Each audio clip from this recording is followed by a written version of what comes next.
Patas lamang po tayo dito, Ako po ay nagbabasa lamang sa mga komento ng mga avid fan, at di naman po natin maiiwasan na may masasabi po sila through below the belt, So, pananaw nila yan, kasi kilala daw po nila ng lubusan, may contacts daw po sila, So, mabuti naman kung ganon, 'di ba? So, dito nga po sa pag-uusapan natin, may nag-comment na wala siyang pangalan, at saka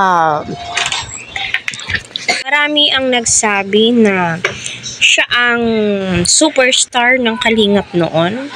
Nasa kanya ang nakafocus ang lahat, yung spotlight nasa kanya, So, napakaswerte daw po sana niya, Sabi ng isang commentators ko, siya ang superstar ng Kalingap dati na sinayang niya lang ngayon magdusa siya, sabi niya gano'n. About po ito sa umalis, So, para sa akin,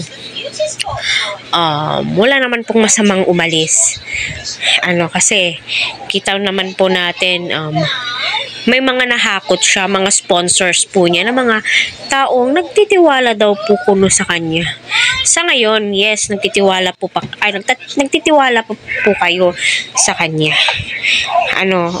Malay nyo kayo, ginagamit lang din po kayo, di ba?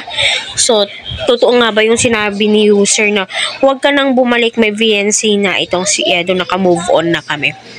So, itong issue na to ay nakuha rin po or nasagap din po namin sa kapwa po naming reactor. Kagaya nga po ng mga nagbibigay ng positive comments, kung bumalik siya, doon siya makikusap sa founder. Kasi alam naman po natin itong mga good Samaritan, imbusilak po talaga yung mga puso, di ba? Tatanggapin po nila yan at nakadepende po yan sa sitwasyon. Pero para sa akin, sa tingin ko, malabo na po talaga. Wala po akong sinasabi na ikakasama niya, ikakasama po ninyo. Basta sa atin lamang po, Nakadepende pa rin po ito sa sitwasyon po niya,